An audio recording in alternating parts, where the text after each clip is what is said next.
This is video number 9 in a series of videos about how to make the front end for CRUD operations with a Spring Boot backend, React front end. This series focuses on the front end, and we have arrived at making our create page. So we've already made a form element, and now we're going to incorporate that form element into a page and hook it up to the backend so that we can actually use the page to create content in the backend. So let me share my screen. And the previous video, the very end, we made this branch, which has the commits both for where we made our placeholder pages, as well as the commits from where we made the form element. We will need both of those in order to create, in order to make our create page work. So let's open up VS Code. And we are going to go into, actually, I don't want to be in VS Code in this directory. That's just the front end directory. I always want to open VS Code in the root of the repository, even if I'm only working on the front end. And the reason for that is that it allows having the .get subdirectory at the top level here allows VS Code to give me clues here about what lines of code have been modified or not. Let's go ahead and close all the windows here and open under source. Let's close up fixtures and tests. We want to go into main, into pages. And right now for commits, we have a commits create page, but it's just a placeholder page. And what we're going to do is we're going to go to one of the examples, either restaurants or USB dates. I'm going to use restaurant, and I'm going to copy this, which is our proper create page, and I'm going to actually just entirely replace the copy of the placeholder page with a copy of the code from the restaurants example. So let's go through this. We have some imports up here, and we'll talk about most of those as we encounter them. First thing, though, is we're going to use our commit form. So we need to replace this import. Commit form. Good. And here, instead of calling this the restaurant create page, it's the commits create page. And we have a prop here. Now remember that we call these parameters inside these braces props. Storybook equals false. We're going to slightly modify the behavior of this page, whether it's in the real context or if it's on the storybook. So we'll see that when we keep going through here. This first object to Axios params, it takes a restaurant object and it turns it into the parameters that we're going to pass to the backend endpoint. So basically, whenever you see this object to Axios params, what you want to think is, what would I need if I were interacting with this API endpoint on Swagger? So if I want to, and let's make that concrete, let's go ahead and bring up our team02 dev instance over here. On our Doku, we will log in and we'll go to Swagger. And if I'm using the commits post, what I have to do is provide a message like PC, this is my commit, URL, HTTPS, github.com, some commit URL, author login P. Conrad, and commit time 2024, 1231T, 1234, and seconds in Z. All right, so this is what I would be doing if I were creating a commit using the Swagger backend. I would have a post on API commits post, and I would have these parameters with these values. And then I would click execute, and I would get a new record added to the backend. Returning to this object to Axios params, this is the JavaScript equivalent. So you can see my method is post. So let's see if we can bring this up side by side.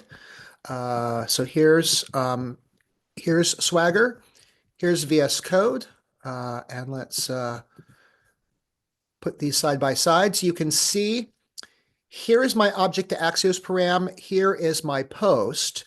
The method is post. The method is post. I want API commits post, not API restaurants post. And my params, instead of name and description, I need message URL, author login, and commit time. So let's do that. Message is not going to be restaurant. It's not going to be my parameter to this arrow function, but it's going to be a commit. So message is going to be commit.message, comma. URL is going to be commit.url. Author login will be commit.author login, and commit time will be commit.commit time.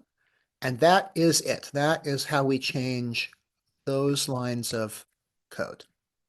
Good. So we've got this taken care of. The onSuccess function is going to put a message up on the screen called a toast message when we have a new commit created. And we'll put the ID, and again, our parameter will be a commit, not a restaurant.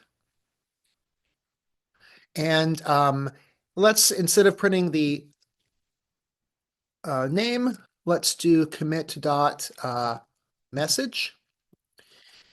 What fields you show here are really up to you. There's no, the ID and the message are just arbitrary choices, just something that will fit in a little toast message and give you feedback that you created that commit. And whether the toast message is really needed or not, that's a decision that we will make on a case-by-case basis as we build the different apps. But this at least shows you how it can be done. So if there are times when you need a message to pop up to confirm for the user that something happened, this is a way that you can get that message to pop up.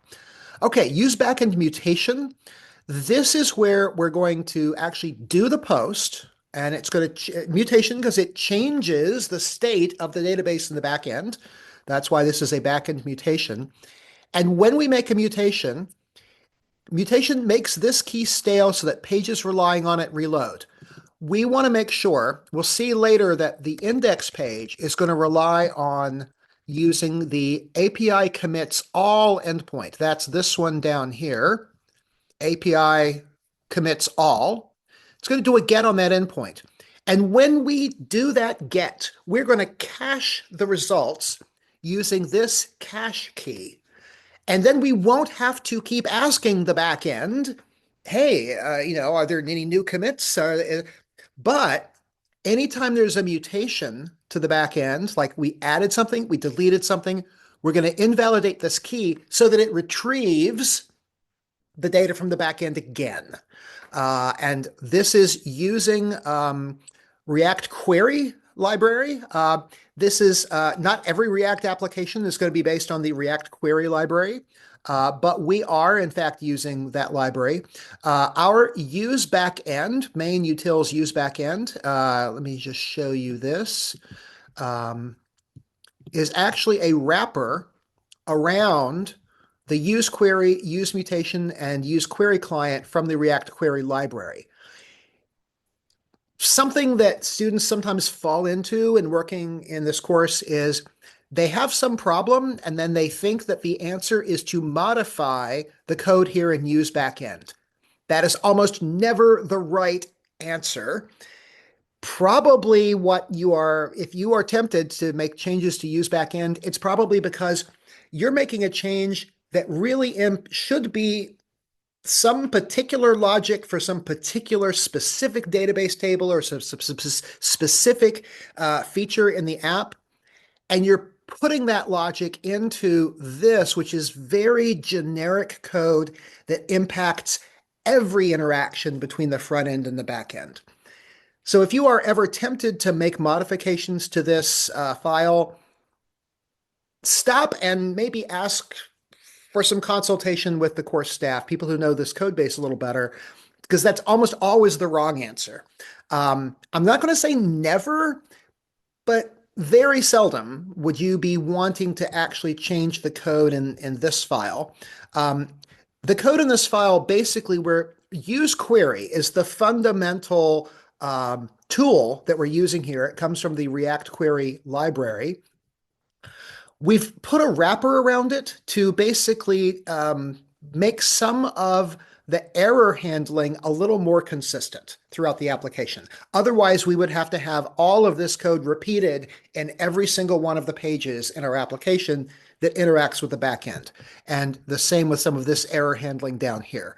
So, but if you want to understand how this works, the documentation you would want to read is the React query documentation. Just to show you, if I bring up React query library, um, this is, let's see, the official React Query course. So this is, if you're really serious about really understanding React Query, there's no better way. This is the one. This tan stack query, this is what you want to read about if you are trying to understand how this works. Now, this may be a later version than the one we're actually using, so you want to be a little bit careful.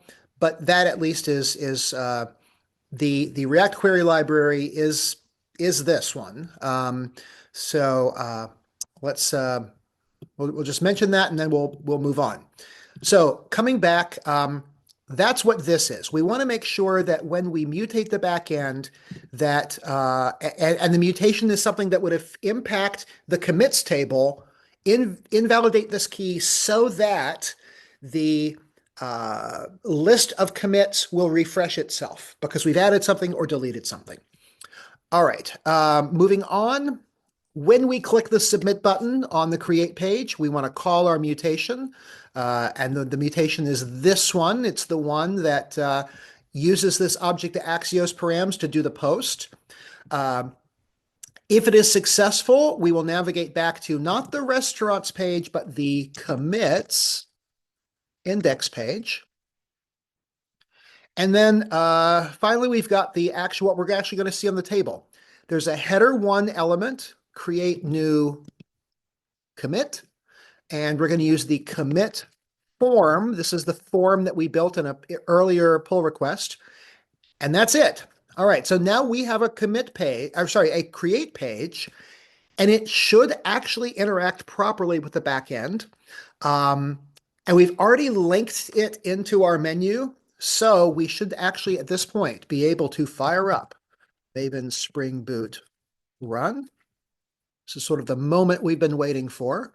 And we will also fire up our front end here with npm start. I want to remind you that you should always be doing nvm use 2017-0.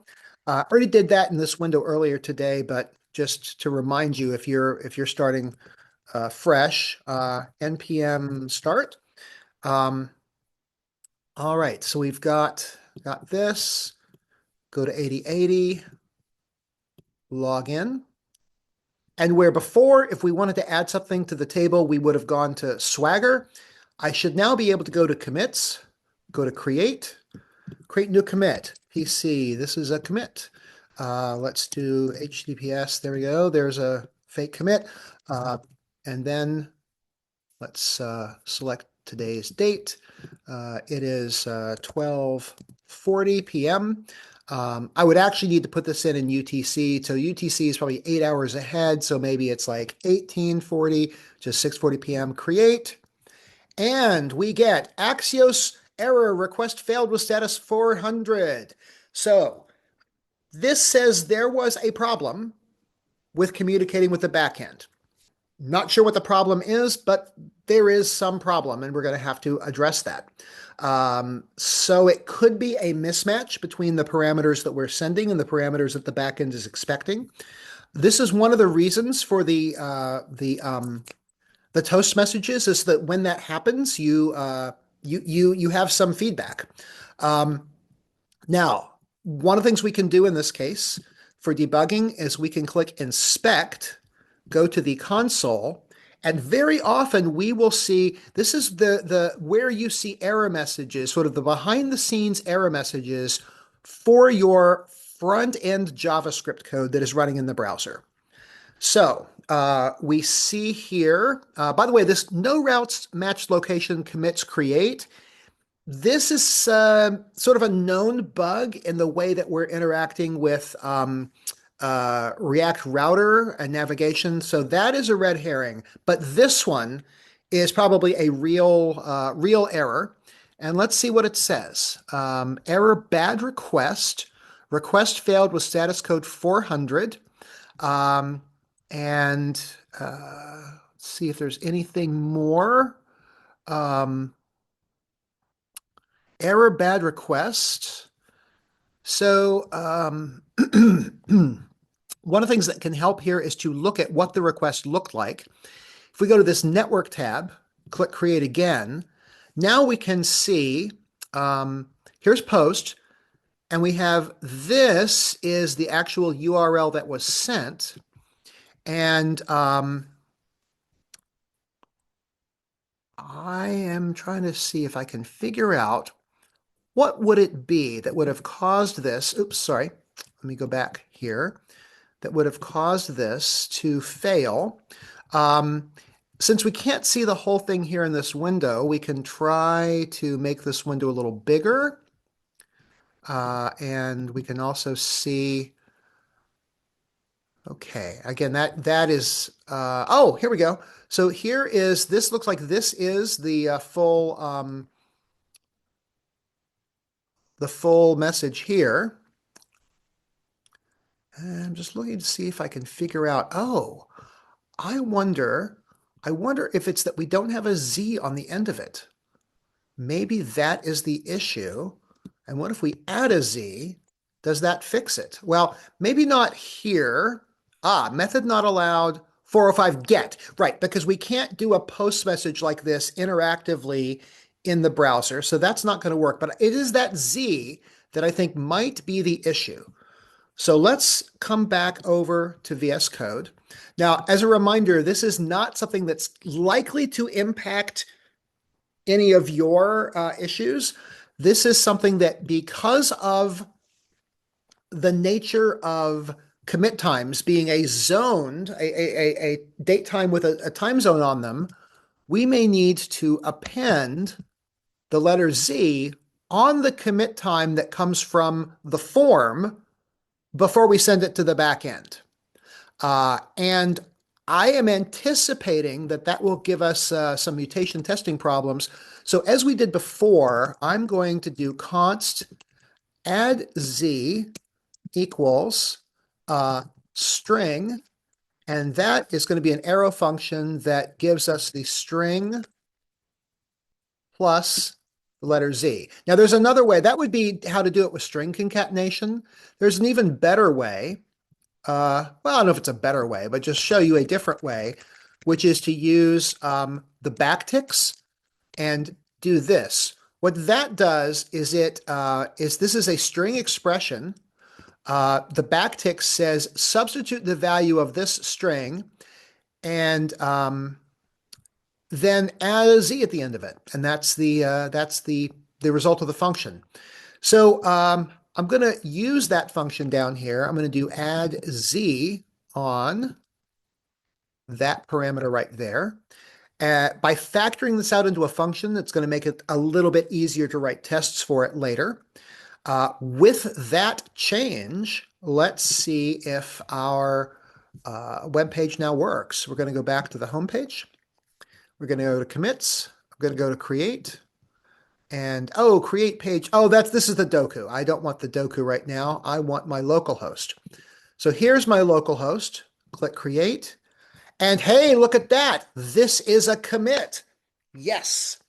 And if I now go, I don't have an index page implemented yet, but if I go back to Swagger, we can close this up now and go down to commits and do get all. There's the commit that I just created. So indeed, the problem we were having was that I was getting that error because my commit time was not formatted as a zoned date time. Zoned date time needs the time zone on the end of it, and Z is the abbreviation for, sometimes called Zulu time or Coordinated Universal Time, UTC. The time that's associated with the Greenwich Meridian, Greenwich Mean Time. So and that's typically the time that's used on most computer systems in order to maintain consistency, especially global systems like GitHub. So that's what we needed to make that work. So we have implemented our page. It would be good to get this tested on Doku. So let's go ahead and do a commit, and then we will write the tests. So I'm going to do a get status, get add dot, get commit minus m pc, replace uh, commits create placeholder with real create page logic. And I will do a get push origin PC create commit page. Put the -u to set the default. We'll go ahead and do, let's see, I guess it's not prompting us to create a pull request yet, so we won't. We'll wait until we've done the tests, but we can go over to Doku and we can say, looks like this session timed out, so I'll create a new Doku session. I can do !SSH, and it will bring back the most recent SSH command, which, not surprisingly, is an SSH to Cecil. Do the same thing on Cecil, and this will probably be an SSH into my Doku, so that saved me some time. And if I type history, I can see that very recently I did a Doku get sync here. Different branch, but I can at least copy most of this.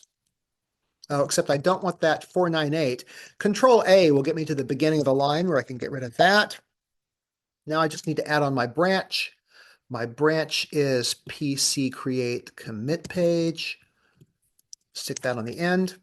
And that is synced up. So now Doku PS rebuild team02 dev pconrad. All right.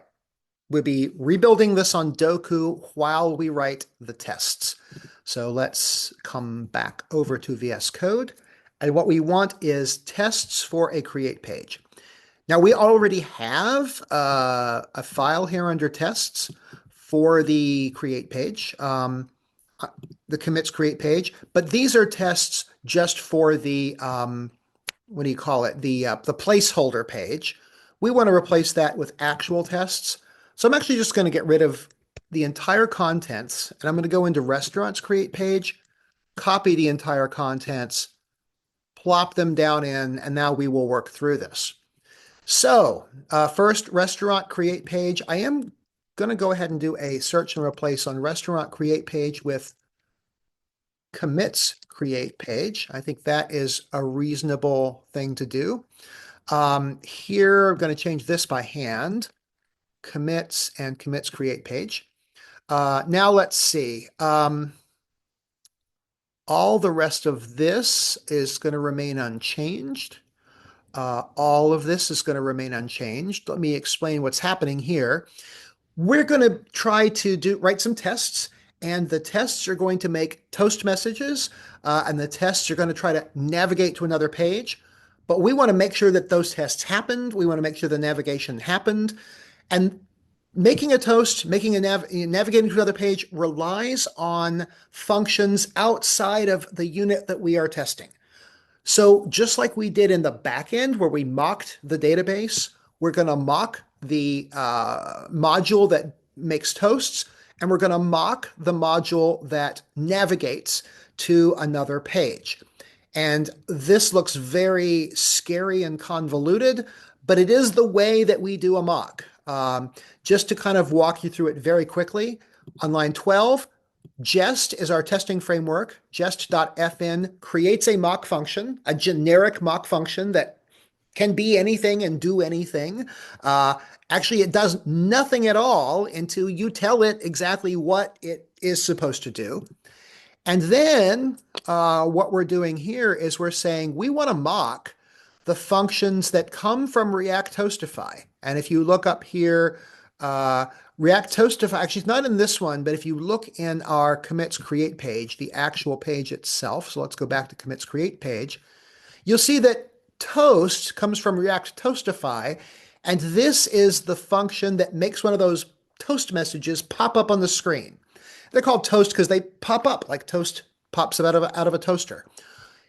In our test, we are mocking that module and we're saying, first of all, take all the actual function from React Toastify and then return everything from the original module except for one function that we're going to override. Instead of the actual function, toast function, you're going to use the mock toast function, this mock one that I created up here. That's going to allow us to work with that mock to verify that it was called in our test. This is similar. React Router DOM is where the navigate function comes from. If I go back to the create page, we can see that we are importing, or rather we are importing navigate from React Router DOM. And this navigate is what we call to navigate to another page. After our create is done, here we navigate to the commits page. And we're mocking that with a mock navigate, which again is just a generic mock function. And so we don't need to touch any of this code, but I did want to at least explain it. Now, Axios mock adapter is mocking the back end where we're going to do our post. Before each function, we clear all the mocks. We reset our Axios mock and reset the history. And we set up mocks for current user and system info. These are two APIs that pretty much every page in our application is going to ask for, at least potentially. They're going to ask for whether it's going to, and actually we don't see it here in this page, but it's in the page layout, right? So the part that builds the menu bar. If we go into, there's a directory here called layouts, which we have not really looked at yet. See if I can find it. Layouts. This is the basic layout of the app. And here is where you see the call to use current user and use system info. Every page in the app. You can think of it like every page in the app inherits from this basic layout. And then the children, this is where the stuff that's on the page actually goes. So this is kind of a wrapper around, then you can see here's where the nav bar is up at the top of the page. And that's where the current user and system info is coming from. This is why we need to mock current user and system info on any of our React components that represents a page in the app. And if you look at the commits create page, you will see that basic layout, it returns basic layout wrapped around the content for the page. And this basic layout comes from this basic layout.js. So that is why, even though you don't see in this file any reference to API current user, API system info, it's coming into the page through this basic layout. And that's why we need to mock those calls. So we're mocking it in this case with user only. That is mocking that we are logged in as a regular user, not an admin user, but a regular user. Showing neither is saying that we're not going to show the Swagger endpoint. We're not going to show the H2 endpoint in the menu bar. That's what that is saying. And now we have our commits create page. We're going to render that. And we're going to wait for name to be in the document. But that's not going to work because there is no name. In fact, we want something like message or URL or commit time. This needs to be one of the fields that's actually going to show up on that page.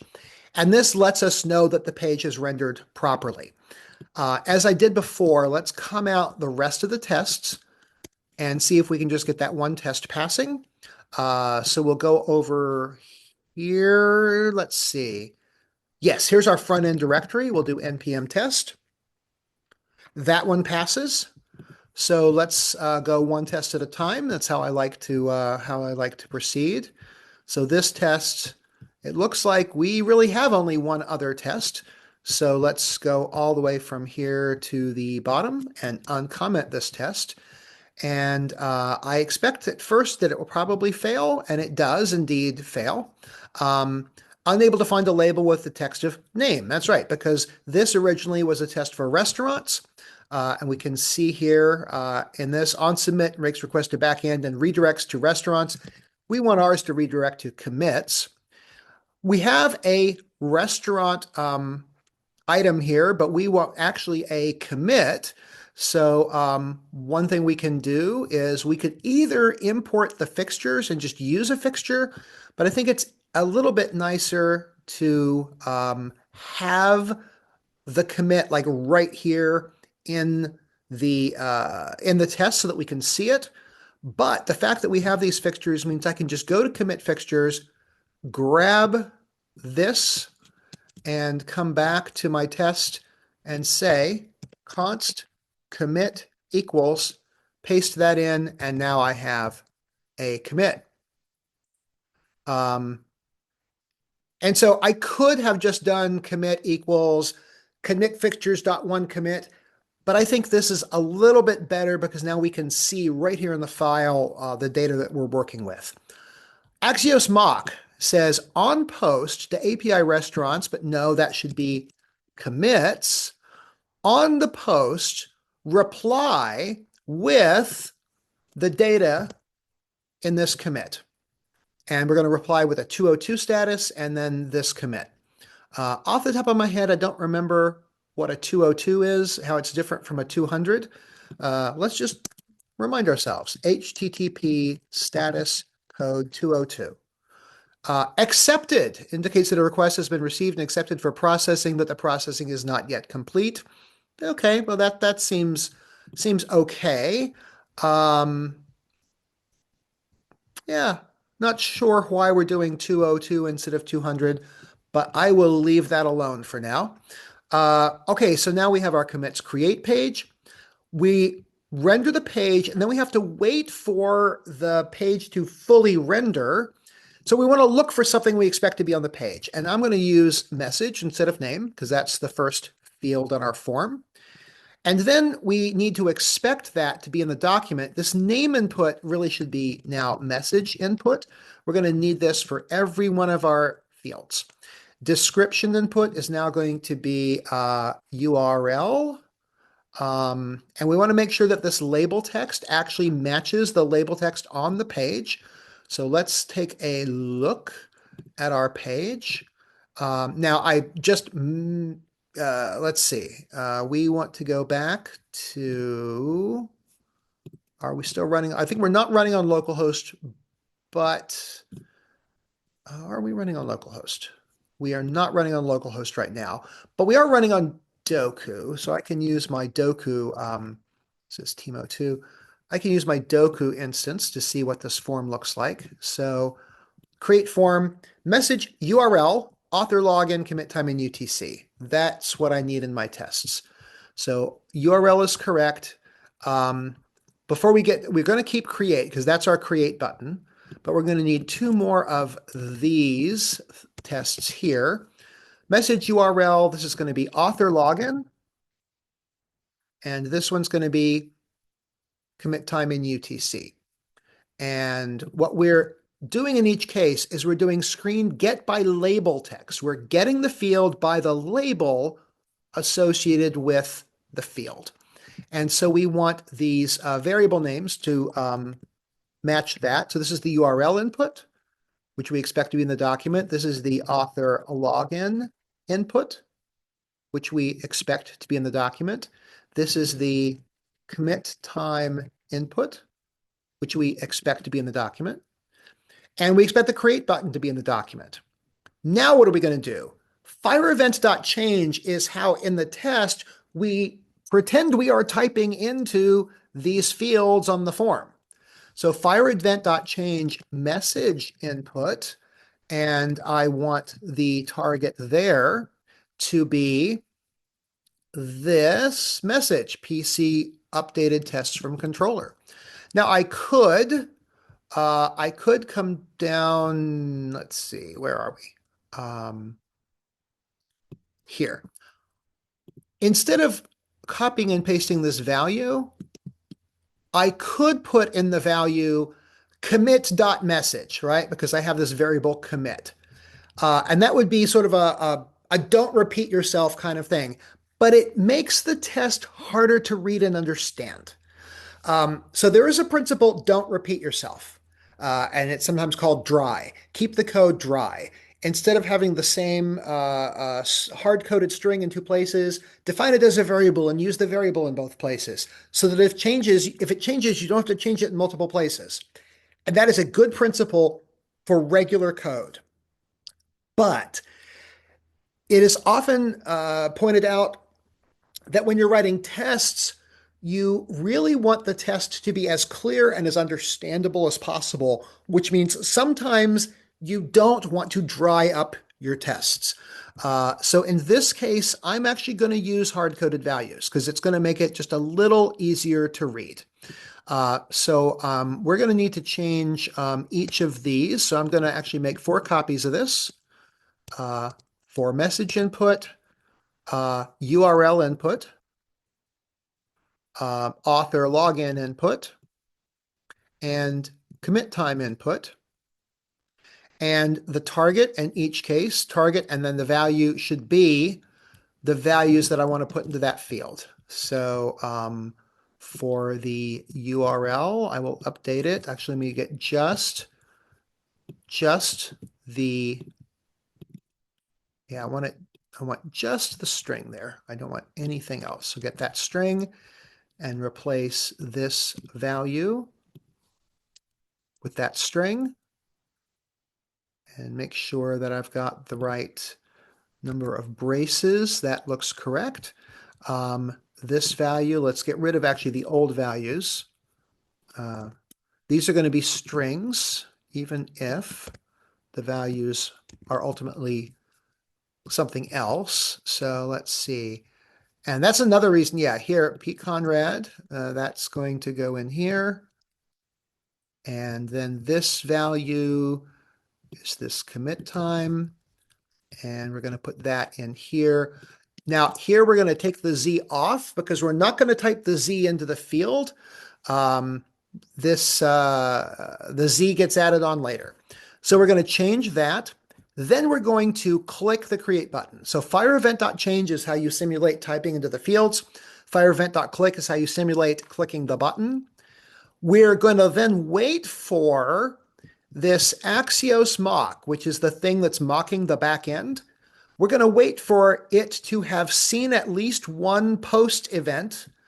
And then we're going to expect the params on that post event to equal pretty much these params right here without the ID, because the ID comes back from the front end. It's not part of the message we send to the front end. We do expect that the post will contain the Z, even though what we typed into the form didn't contain the Z, because the Z gets added, you may remember, here when we format the parameters to go to the back end. So we have the Z here, not there. Then we're going to assert mock toast, expect mock toast now. To be called with is deprecated in favor of to have been called with. So we're going to change this to have been called with. And we're going to change this to have been called with. And instead of new restaurant created, it will be new commit created. ID equals 3. Why 3? I am not sure why 3, to be honest. I think it actually should be 1 because that is the reply is going to come back to. But we could make this just for fun. Let's make this 7. And then we could expect this to be ID 7. And instead of name, we decided on message. So let's take, instead of South Coast Deli, this is going to be this message right here, PC updated tests for block controller. And there it is. And we expect the mock navigate to have been called with commits. There is our test. Let's see if it passes. So here is our page, and we see we have a failure. And the failure is we expected this with the zeros, and we got this without the zeros. So now the question is, where should we be changing this? Um, it was here on the Axios history post. We expected it with the zeros. We got it without the zeros. Is that okay? I think it actually is. Um, Probably what's happening is that our widget on our form maybe doesn't allow us. No, it does allow us to type in the zeros. So I'm not quite sure why. Let's see.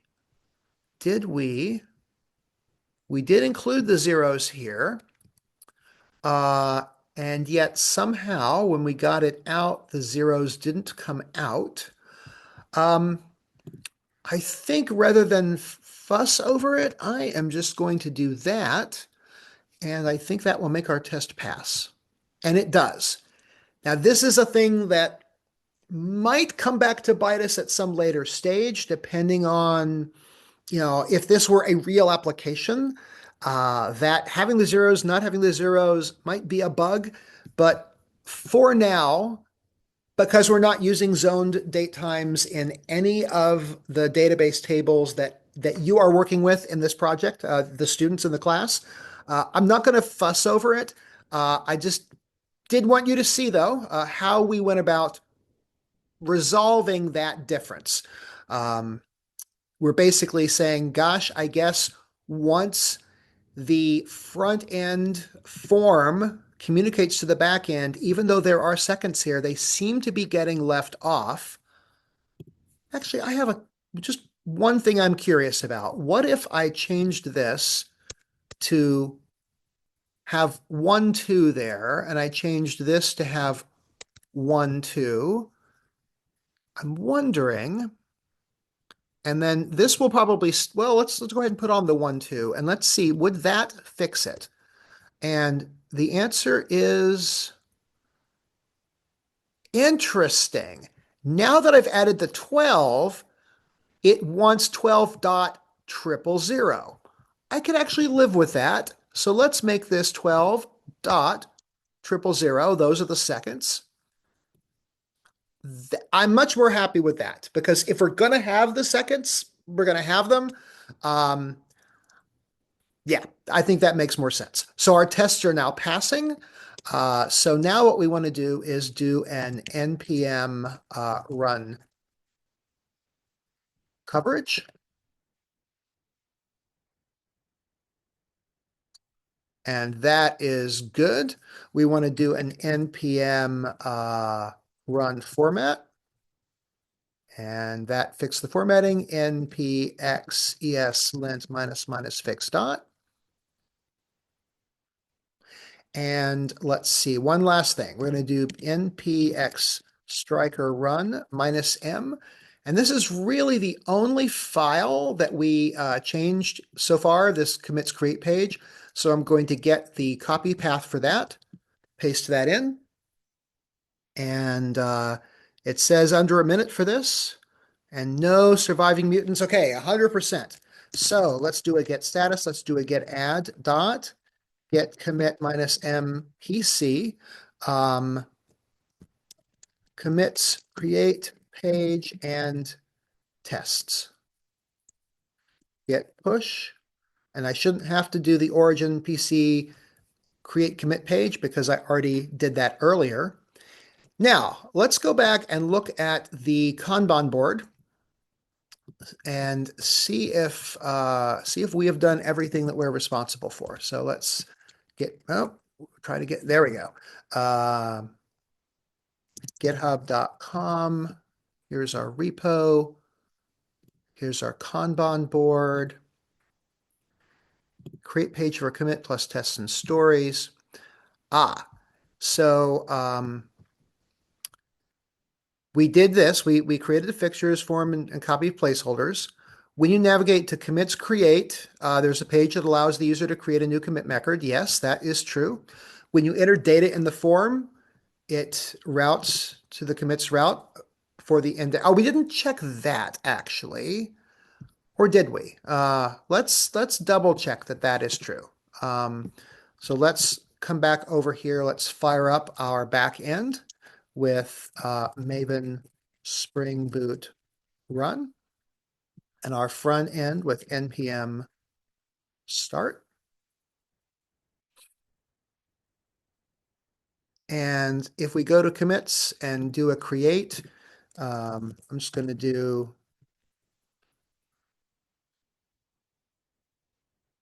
oh, 34 and click create. It does indeed route us back to the index page. So that one is satisfied.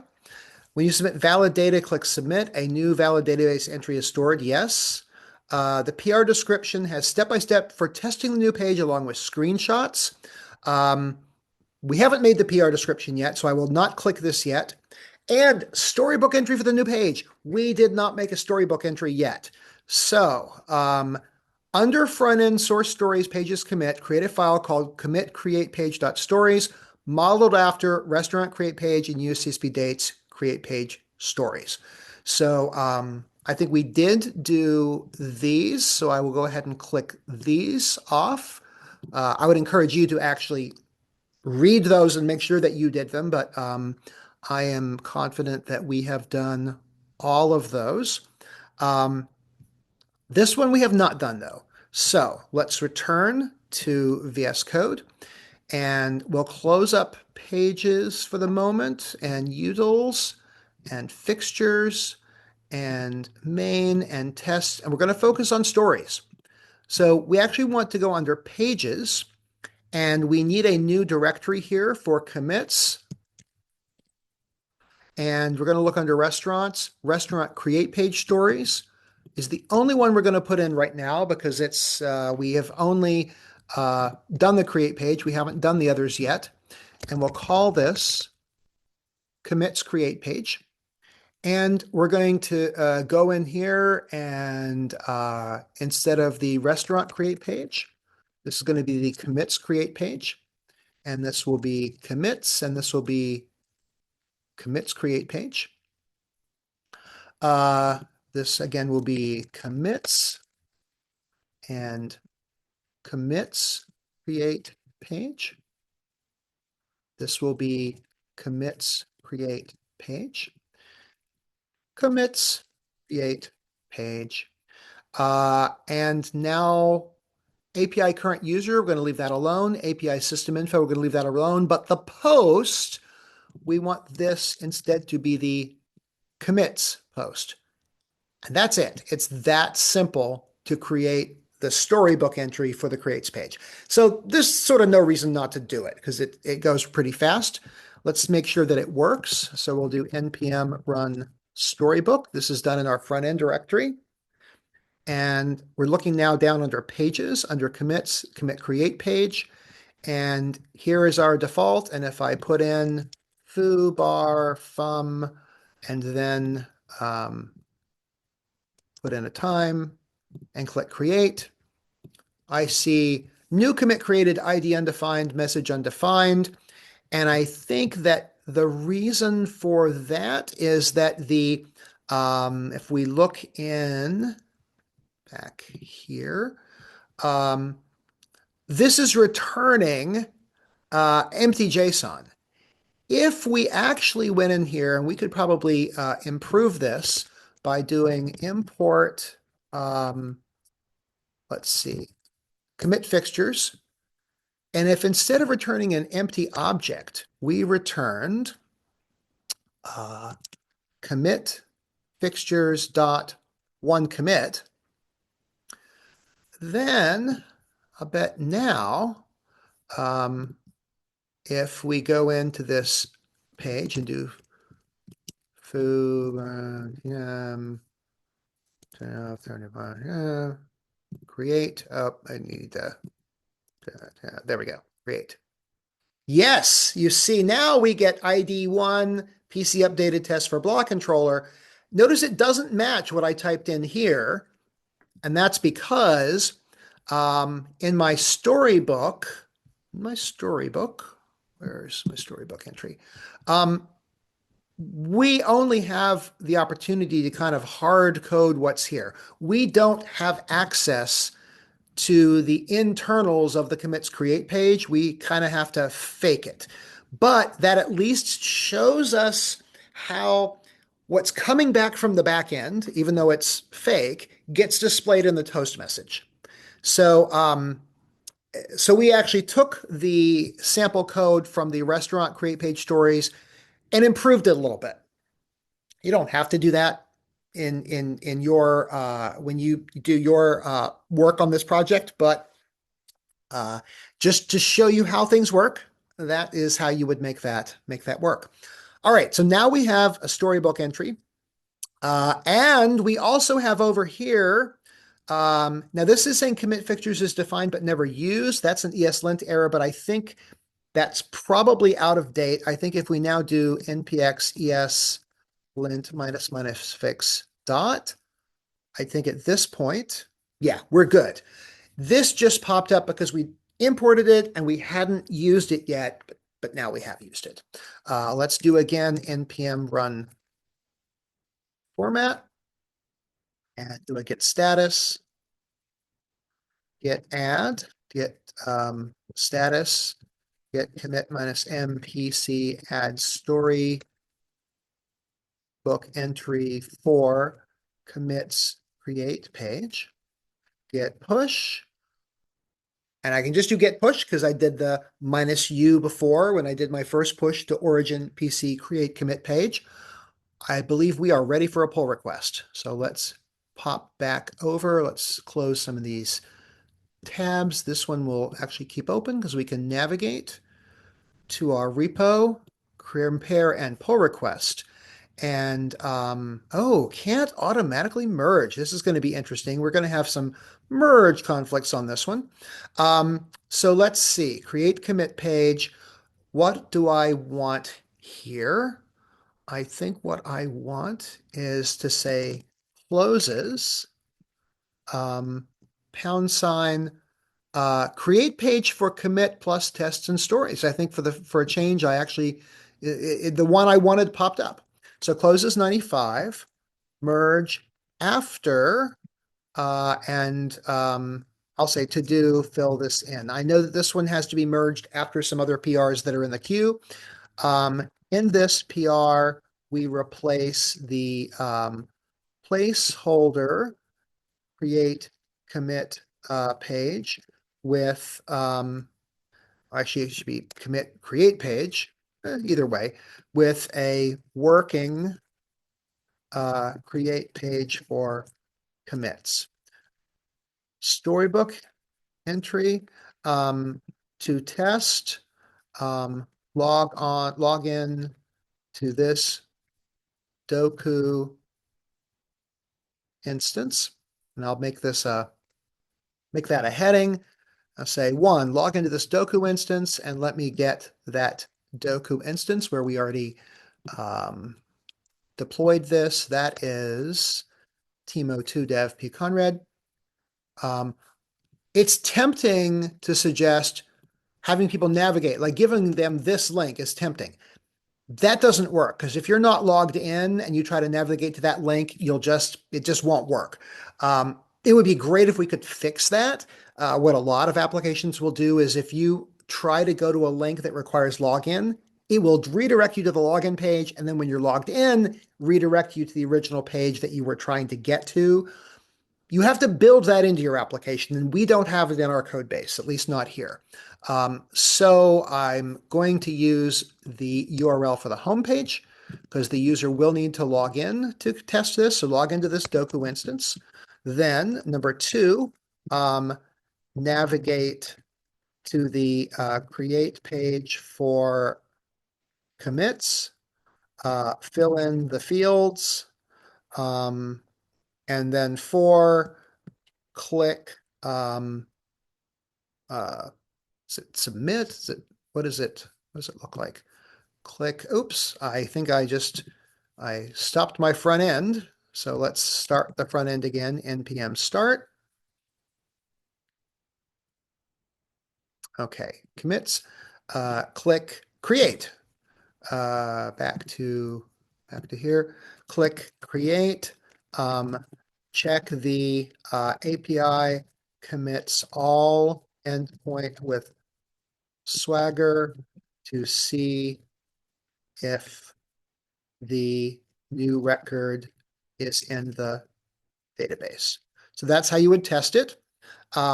The storybook entry will not show up until we create this pull request and wait for the actions to run. So I will go ahead and create the pull request. We did do the tests already, so I believe. Now, notice this has conflicts that must be resolved. Um, it is better for you as the author of the pull request to resolve these conflicts. You can do it using the web editor or the command line. If it is an easy one, the web editor is not a bad choice. So you click on web editor and look and see, is it easy? And this one is super easy. We're seeing that on the main branch, there is nothing here. And on our branch, there is the link for commits. We have to actually remove these lines because they are actually in the file. Otherwise, they will create syntax errors. It is generally not a good idea to do complicated code edits in the web editor, but that one was super simple. Mark as resolved, commit the merge, and now we're fine. But realize there is now another commit, which means over here, if I were to do any further work on this branch, here's get status, I would need to do a get pull origin PC create commit page because my local branch is now out of sync with this branch on GitHub. So when I do that, it is pulling in that last commit. Very important. If I didn't do that, then when I tried to push, my push would be rejected.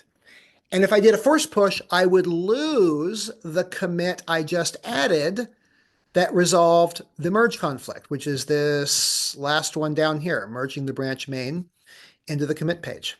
So, so this is now running through. So we resolved that one merge conflict. This is running through. In a moment, hopefully I will have a storybook. I see that this already went through, so I may have the storybook already. This is 113. Let's go take a look and see. Do we have 113? We want the storybook. Not updated yet, so we need to wait just a moment for that to be updated. So let's go back to our repo, back to our pull request, and let me just check and make sure that link does work. Yes, that is good. I think we're ready to go as soon as we need to figure out what do we merge this after. So let's look at our pull request queue. And this one depends on both 112 and 99. So we're going to say merge after 99 and 112. This depends on both. And that double star there is how you get the bold. Good. All right. So we're still waiting on the storybook. To do, paste this in. And I will go ahead and click update comment.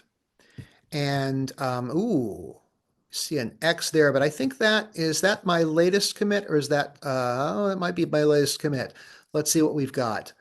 Did something fail? Nothing failed yet, so that's good. I do need to check the UI tests. Let's see if there's anything over here to review.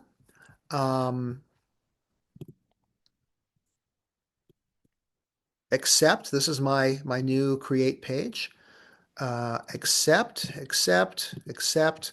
Again, these are all the fact that we've added something to the menu bar. Accept all of these.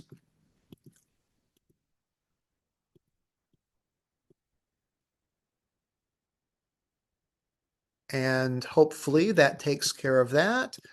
Let's go back, look at our pull request again. Oh, nice. It is green on CI. That's how we say that. Green on CI. So this one is ready. We should hopefully now have storybook link. Let's make sure that we have a storybook link. This is where I would get that storybook link from, and it is not there yet. So again, we may just need to wait a moment. If I go back to the repo and go to GitHub Actions, Pages Build and Deployment has finished. So a little confused as to why that isn't working. Sometimes doing a hard refresh here can help. Chromatic. And finally, all right, good. So it was just a matter of waiting a moment. There was nothing wrong. This is my commit form. What I want is the commit page. So there is the link to my commit page. I can put that into my pull request now. Pull request, pull request. Edit, storybook to do, paste this in. There's the storybook link. And click update comment. And this one is now ready to go. So with that, we will go to our project. I will type in my GitHub ID to filter this. That one gets dragged to in review, and I am ready for the index page. So we'll bring the index page over. And we will build off of our create page because it's just a little bit easier, I think, to do it that way. So git status, git checkout minus B, PC, sorry, no, PC create index page. I'm sorry, not create index page, commit index page. That will be the branch that we work on in our next video. Thanks for watching.